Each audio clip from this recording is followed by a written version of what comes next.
안녕하세요. 김경수 목사입니다.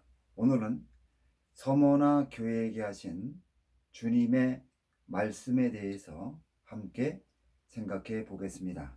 먼저 칭찬하는 내용을 살펴보겠습니다.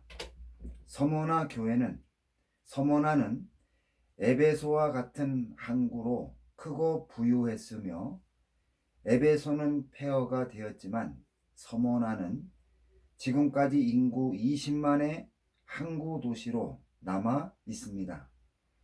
서머나라는 이름은 당시 일상적으로 사용했던 향료인 머르를 뜻하는데, 머르는 시체에 넣는 방부제로 사용되었습니다.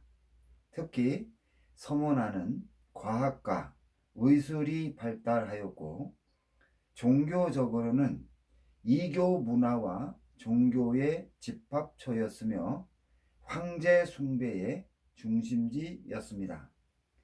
계시록 2장 8절에서 서머나 교회에 편지하는 자의 모습이 처음이요 나중이요 죽었다가 살아나신이라고 하였는데, 처음이요 나중이라는 말은 서머나 교회에 편지하는 이가 역사의 처음부터 끝까지 주관하는 분임을 나타내며, 죽었다가 살아나셨다는 것은 예수님이 고난을 받고 죽은 후에 부활한 모습으로 서머나 교회보다 먼저 고난받는 것을 받았다는 것을 강조하여, 현재 환난 속에서 예수님만 바라보는 서머나 교회에게 위로와 용기를 주고 있습니다.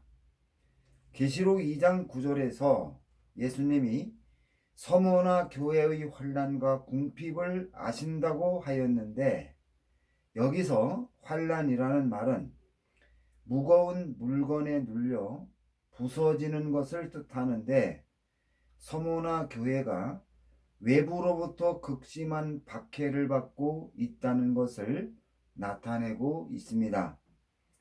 계시록 2장 9절에서 궁핍이라는 말은 외부적인 핍박에 의해서 생긴 물질적인 빈곤을 의미하는데, 서머나 교인들이 황제 숭배를 거부함으로 경제 활동을 할 수 없게 된 것과, 복음의 반감을 가진 자들이 교인들의 모든 재산을 강탈하여 서머나 교회 성도들이 더욱 가난해진 것을 나타내고 있습니다.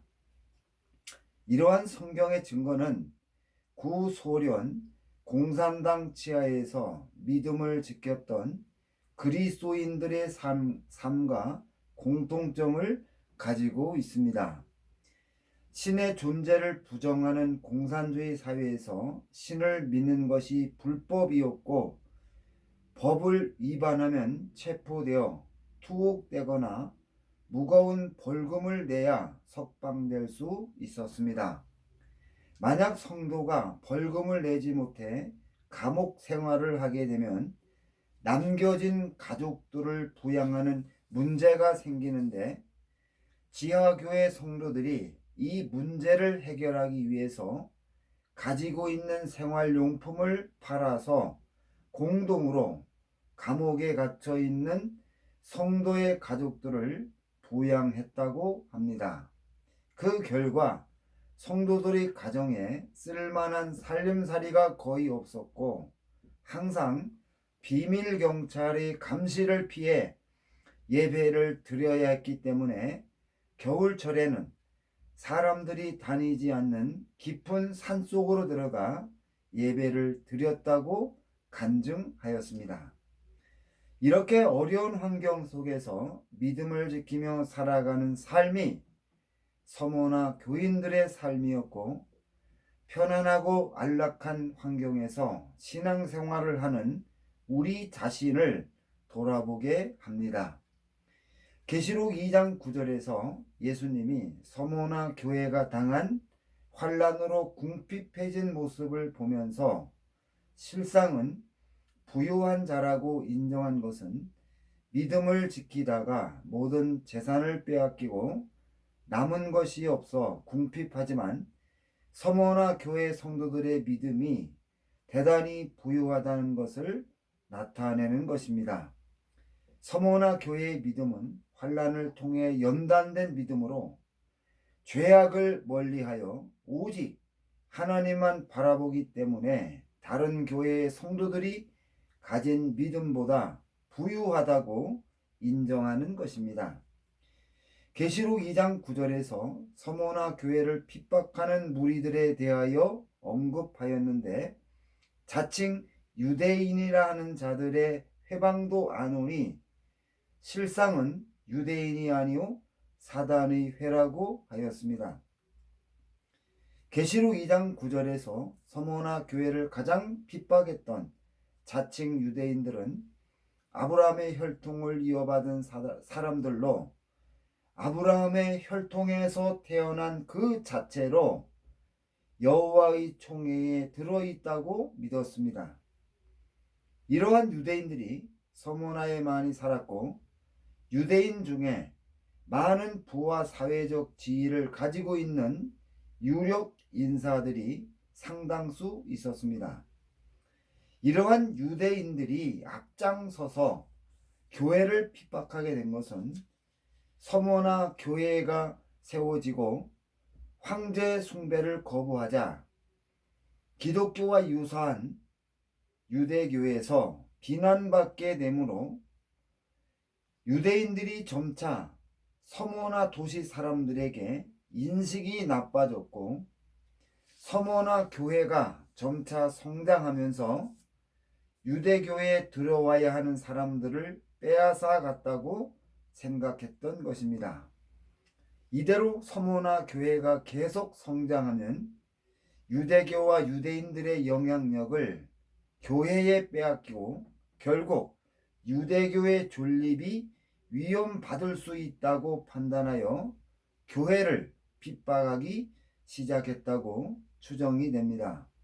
그래서 유대인들이 교회를 제거하기 위하여 서머나에서 자신들이 가진 영향력을 이용해서 오히려 황제 숭배를 강화시켰고 황제 숭배를 거부하는 사람들을 투옥시키고 처형했으며 모든 재산을 압수하도록 만들었던 것입니다.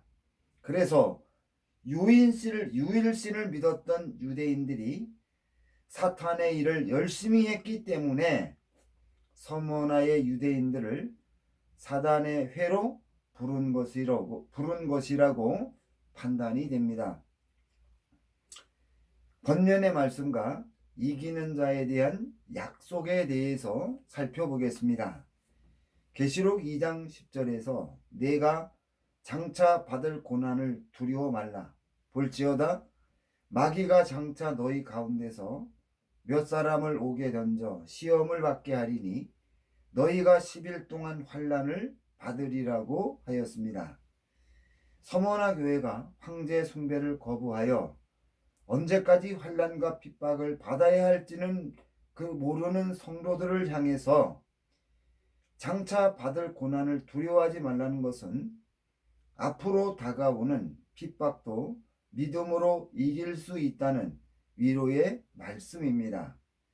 마귀가 장차 너희 가운데 몇 사람을 옥에 던져 시험을 받게 하는데 10일 동안 환난을 받게 된다는 것은 유대인들이 마지막으로 교회를 무너뜨리려고 교회 지도자들을 10일 동안 투옥시키는 시련이 온다는 것을 가르쳐 주는 것이며 이러한 시련을 이기도록 대비시키는 말씀으로 이해할 수 있다는 것입니다. 그리고 지금까지 환난과 핍박을 받아오던 서머나 교회가 이제 핍박에서 벗어나게 된다는 것을 가르쳐 주는 것입니다. 서머나 교회에 주신 권고는 계시록 2장 10절에서 죽도록 충성하라. 그리하면 내가 생명의 면류관을 내게 주리라는 것입니다. 본절에서 충성하라는 말은 주님을 위하여 열심히 헌신하며 봉사라는 의미가 아니라 환난과 핍박 속에서 신실하라는 뜻입니다. 이것은 서모나 교회가 지금까지 믿음을 지키면서 살아온 대로 계속 유지하며 살아가라는 것입니다. 그리하면 생명의 면류관을 주신다고 하였습니다. 야고보서 1장 12절에서도 시험을 참는 자는 복이 있도다. 이것에 옳다 인정하심을 받은 후에 주께서 자기를 사랑하는 자에게 약속하신 생명의 면류관을 주신다고 하였는데, 서모나 교인들이 당하는 시험이 주께서 옳다고 인정하는 시험이라는 것을 가르쳐 주는 것입니다. 경기에서 승리한 운동선수가 면류관을 받아 사람들에게 존귀와 영광을 받듯이 고난을 이긴 서모나 교회의 성도들에게 하나님이 생명의 면류관을 주어서 하나님 앞에 있는 천사들과 구원받은 성도들에게 존귀와 영광을 받게 할 것입니다. 예수께서 서모나 교회에 위로와 격려를 보내면서 처음이요 나중이요 이런 말을 사용했다는 것은 계시록 1장 17절 18절의 반복적인 표현이며, 예수께서 우주를 창조하시고 역사를 주관하시는 주권을 가지신 분임을 나타내며, 죽었다가 살아났다는 것은 예수님이 먼저 고난을 받고 죽었다가 부활하셨음을 증거하는 것입니다. 이러한 성경의 증거는 예수님이 먼저 고난을 당하셨기 때문에 박해받는 서모나 교회의 모든 심정을 잘 알고 계신다는 뜻입니다. 서모나 교회는 예수님께 책망을 받은 내용이 하나도 없는 교회입니다. 계시록 2장 11절에서 이기는 자는 둘째 사망의 해를 받지 아니하리라고 하였는데, 둘째 사망은 불신자들이 심판을 받고 불모 속에 던져져 영원히 고통받는 것을 가리키며, 둘째 사망의 해를 받지 않는다는 것은 성도의 구원이 절대로 취소되지 않는다는 것을 뜻하고, 천년왕국 시대에 생명의 면류관을 가지고 주님과 함께 왕노릇하게 될 것임을 가르쳐 주는 것입니다. 따라서 성도들은 복음과 믿음을 지키며 당하는 고난이 구원을 보장해주고 상급을 받게 하는 유익이 있다는 것을 생각하며 고난을 적극적으로 극복해야 할 것입니다. 이렇게 해서 오늘 강론을 모두 마치겠습니다. 이 강론을 통해서 요한계시록을 바로 알고 고난이 주는 유익을 알아서 참으로 우리 앞에 놓여있는 모든 어려움을 극복하고 승리하는 저와 여러분이 되시기를 주님의 이름으로 부탁드립니다. 감사합니다.